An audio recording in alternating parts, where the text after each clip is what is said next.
দাঁড়াও দাঁড়াও, তোমরা যদি মিষ্টি কুমড়ার গাছ লাগাতে চাও তাহলে এই ভুলগুলো আর করো না, নাহলে গাছ বেরোতে বেরোতে 1 মাস সময় লেগে যাবে।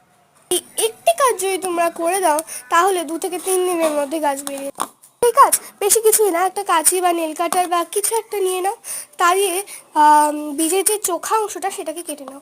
দেখবে একটা ছোট্ট সাদা ইসের মতো বেরিয়েছে, গ্যাজলার মতো বেরিয়েছে।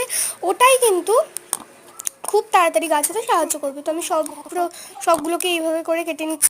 কী হয় বলো তো, যে কোনো বীজের ক্ষেত্রেই প্রথমে ওই বীজটা মাটির সংস্পর্শে আসে, তারপর ভালো করে ফলে এবং ভিতর থেকে আস্তে আস্তে ছেদ করে বেরিয়ে আসে। এই প্রসেসটা করতে করতে 1 সপ্তাহ তো সময় লেগেই যায়।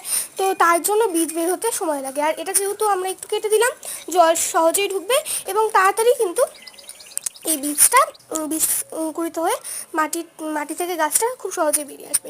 সে যাই প্রথমে বীজটাকে কেটে নিয়ে এবার মাটি তৈরি করে নিচ্ছি। মাটি তৈরি করার জন্য প্রথমে বস্তার মধ্যে কিন্তু আমি কিছু জৈব সার মানে গাছপালা মানে শুকনো ঘাস টাস মেটানো মাটি দিলাম। তারপর একটা মাটি মানে পটিং সয়েল মিক্স করে দিয়েছিলাম নর্মাল মাটি, তার মধ্যে দিয়ে ছাইযুক্ত মাটি আর কিছুটা পরিমাণে ছাই আর হলুদ এটা দিয়ে মিশিয়ে নিয়ে তার উপর দিয়ে কিছুটা পরিমাণে জল দিয়ে একটু ভিজিয়ে নিলাম। এই যে দেখো একটু ভেজা ভেজা হয়ে গেছে।